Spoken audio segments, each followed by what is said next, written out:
Welcome to speedearning.com। आप देख रहे हैं स्टॉक मार्केट में दिन ब दिन बुलिश मूवमेंट्स आते जा रहे हैं। बार बार निफ्टी अपने हाई के करीब आ रही है, नया हाई बनाने की कोशिश कर रही है। अब जो चीज़ें हमने अगर किसी एक नीचे के रेट पे देखी हुई है तो उसको ऊपर के रेट पे ख़रीदना बड़ा मुश्किल हो जाता है।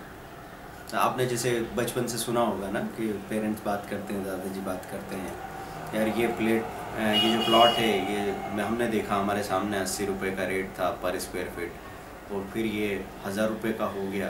तो 1000 रुपये आपको लगा कि यार तब ले लेते तो अच्छा होता, और आज जब 5000 बिक रहा है तो सोच रहे हैं 1000 रुपये क्यों नहीं लिया। तो इस तरीके से हमेशा किसी भी कमोडिटी की, किसी भी एसेट की प्राइस धीरे धीरे बढ़ती चली जाती है। तो प्राइस सही है या गलत है, इसको देखने का पैमाना हमको आना चाहिए। तो आज के टॉपिक में हम लोग बात कर रहे हैं कि आपको लो प्राइस्ड स्टॉक खरीदना चाहिए या हाई प्राइस्ड स्टॉक खरीदना चाहिए। क्योंकि जब नया कोई ट्रेडर आता है बाज़ार में तो उसको छोटे छोटे प्राइस के शेयर्स हमेशा से कंफर्टेबल लगते हैं। उसको लगता है कि छोटी प्राइस के जो शेयर्स हैं, 1 रुपये, 2 रुपये, 4 रुपये, 5 रुपये, 50 पैसे, इसमें कम रिस्क है, लेकिन उसमें सबसे ज़्यादा रिस्क है। ऐसे छोटे छोटे स्टॉक्स को पेनी स्टॉक कहा जा सकता है। तो हम हमेशा, गरीब आदमी सस्ता खरीदने के लिए ढूंढता रहता है इधर उधर, और वो सस्ता सामान अगर आप खरीद रहे हो तो आपके पैसों की फिर भी शायद बचत हो सकती है, लेकिन असेट कभी सस्ती नहीं खरीदी जाती। असेट जब खरीदते हैं तो आपको उसका वैल्यू, उसका वर्थ देखना चाहिए। तो छोटे छोटे शेयर खरीदते हैं। छोटे शेयर खरीदने का नुकसान क्या है? अगर मैंने 1 रुपये का शेयर या 2 रुपये का शेयर खरीदा है तो सबसे बड़ी बात तो उस पर ब्रोकरेज सबसे ज़्यादा महंगी होती है आपके लिए, क्योंकि हर एक ब्रोकर ने किसी भी स्टॉक के लिए एक मिनिमम ब्रोकरेज फिक्स किया हुआ है। अगर उन्होंने उसको 3 पैसा कर रखा है तो बनना चाहिए आधा पैसा, तो भी आप 3 पैसा दे रहे हो। अब वो छोटा सा शेयर बढ़ेगा तो बढ़ने में, उसके बढ़ने की एक लिमिट है। अभी देखते हैं ना, आपके 40 पैसे का शेयर है, 45 पैसे पे अपर सर्किट हो गया, 45 से चला 50 पैसे पर अपर सर्किट हो गया, फिर 50 से नीचे 45 पैसे पे लोअर सर्किट हो गया। वैसे कई सारे शेयर है जिनको हम पिछले 4 साल से 30 पैसे से 50 पैसे की रेंज में देख रहे हैं। तो आदमी ऐसा हाइपोथेटिकल होकर सोचता है, 30-40 पैसे का शेयर और कभी 3 रुपये भी हो गया तो कितना मज़ा आ जाएगा, ऐसे कैसे हो जाएगा। तो आपको ये चीज़ समझनी है कि कोई भी चीज़ का वर्थ कैसे नापे। मैं आपको ज़मीन के एग्जाम्पल से बात करता हूँ। आपकी सिटी के प्राइम एरिया में रेलवे स्टेशन, बस स्टैंड के पास हो सकता है 10,000 या 15,000 रुपये स्क्वायर फीट का भाव है, फिर भी लोग वहीं पे लाइन लगा रहे हैं और वहाँ पे ज़मीन खरीदने को नहीं है। और बाहर की कोई कॉलोनी है, वहाँ पे आपको 500 रुपये स्क्वायर फीट में भी शायद कोई चीज़ मिल जाए। और अगर आप 10 किलोमीटर दूर कहीं पे जाके जंगल में 100 रुपये, 50 रुपये स्क्वायर फीट में भी बात करें तो कोई चीज़ अवेलेबल हो सकती है, लेकिन उसका कोई मतलब नहीं है। कीमत कहाँ बनती किसी चीज़ की? जहाँ जगह लिमिटेड है और अनलिमिटेड लोग आ रहे हैं खरीदने को, मतलब सप्लाई कम है, डिमांड ज़्यादा है। तो जब आप शेयर खरीदते हैं तो आपको ये चीज़ देखनी है कि जिस कंपनी में मैं पार्टनरशिप कर रहा हूँ उस कंपनी का बिजनेस कैसा चल रहा है। एक्चुअली आप शेयर नहीं, आप बिजनेस खरीद रहे हैं। जैसा वॉरेन बफेट ने कहा था कि आप बिजनेस खरीद रहे होते हैं। तो बिजनेस खरीदते वक्त हमको क्या देखना चाहिए कि अगर कोई आपको कहता है कि चलो ठीक है, आप 1000 रुपये दे के मेरे पार्टनर हो जाओ, और बाद में वो बिज़नेस फ़ायदे में चलने लगे और वो पैसा बढ़ के डबल ट्रिपल हो जाए और वो आदमी आपसे कहे कि हिसाब करके अब आप अपना पैसा लेके चले जाओ, तो आप छोड़ेंगे नहीं। आप क्यों छोड़ेंगे? कोई बिज़नेस अगर फ़ायदे में चल रहा है तो आप उसमें बने रहना चाहेंगे ना। ऐसे ही आपको इस बिज़नेस को चेक करना चाहिए। तो अच्छा शेयर जो ग्रो कर रहा है, उसकी प्राइस बढ़ रही है, लेकिन उसमें म्यूचुअल फंड की होल्डिंग भी बढ़ रही है और उसके फंडामेंटल्स अच्छे हैं, उसके EPS अच्छे हैं, तो आप उसमें अपनी पोजीशन बनाइए।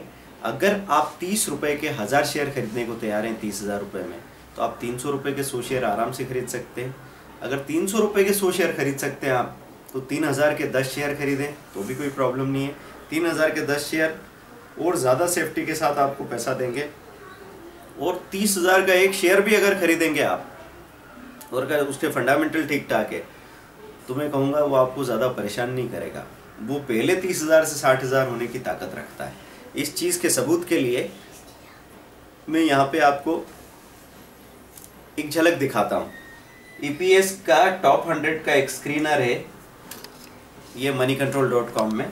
तो moneycontrol.com में हमको दिख रहा है टाइड वाटर MRF 38,000 रुपये का शेयर हो गया। जब किसी से हमने कहा था कि यार MRF खरीद लो, हम भी जब नए नए गए थे तो हमको बड़ी मुश्किल होती थी कोई भी 500 रुपये से ऊपर का शेयर खरीदने में। हमको लगता था कोई छोटा वाला दिखाओ, ये सब हमारे बस के थोड़ी है, अपन छोटे आदमी, कोई छोटा मोटा शेयर दिखा दो, अपन 10-1,000 रुपये तो लेके आए हैं, ऐसा सोच के हम बातें करते थे। और यहाँ पे जब चार्ट देखते हैं MRF, मैंने किसी से कहा कि ये शेयर ले लो 8,000 रुपये का। 8,000 रुपये, क्या बात कर रहे हो, मजाक कर रहे हो आप।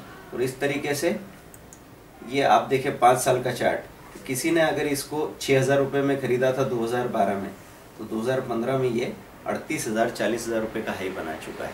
तो MRF ने ये साबित कर दिया। अब ये अच्छा है बुरा है हमको कैसे पता लगेगा? तो हम यहाँ पे जाके म्यूचुअल फंड होल्डिंग देख ही सकते हैं ना उसकी, वो चेक करके तो हम लोग हाथ लगाएंगे, नहीं तो हाथ ही नहीं लगाएंगे।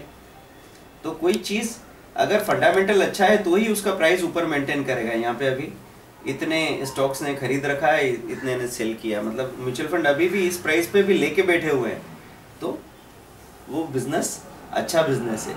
इसके बाद इसी तरीके से आप बाकी सारे चार्ट्स हैं वो खोल के देख सकते हैं। तो बाकी सारे चार्ट्स में मैं आपको बताता हूँ। दूसरा टाइड वाटर है। टाइड वाटर का रेट आज क्या चल रहा है, वो 18,000 रुपये के आसपास टाइड वाटर चल रहा है। Tide water 18,000। जंडू रियल्टी 2,000 रुपये का है। स्टार 900 रुपये का शेयर है। बॉश 21,000 का है। पोल्सन 7,500। श्री सीमेंट 10,000 रुपये का शेयर है। ये श्री सीमेंट आपने पहले किसी वीडियो में सुना होगा। 1990 में हमारे फादर के पास 10 रुपये का इशू था और 100 शेयर थे। उसको बेचा गया 2004-05 के आसपास 350 रुपये में, जब वो कुछ फ्लैट खरीदने वाले थे। हमने काफ़ी रोका, वो माने नहीं। आज उसी शेयर का भाव 10,000 रुपये हो गया है। आप सोच सकते हैं कि 22-24 साल के अंदर कितने गुना पैसा हो गया। आयशर मोटर 15,000 का शेयर है। लक्ष्मी मशीन 3,800 का शेयर है। बजाज फाइनेंस 3800 हो गया है। पेज इंडस्ट्रीज ये जोकी का जो आप अंडरगारमेंट्स बनाता है वो 11,000 का शेयर हो गया है। ये इशू हमारे सामने आया था 400-450 रुपये का था 4-5 साल पहले। तो इस तरीके से आपको ये चीज़ देखनी है कि हम सस्ता माल खरीदने की इच्छा बंद करें और अच्छा माल खरीदने के बारे में सोचें। अगर आप किसी एसेट की बात कर रहे हैं तो इसमें अगर आपने गरीब की तरह सोचा तो गरीब रह जाएंगे, अमीर की तरह सोचा तो आप काफ़ी अमीर बन सकते हैं। Thank you very much.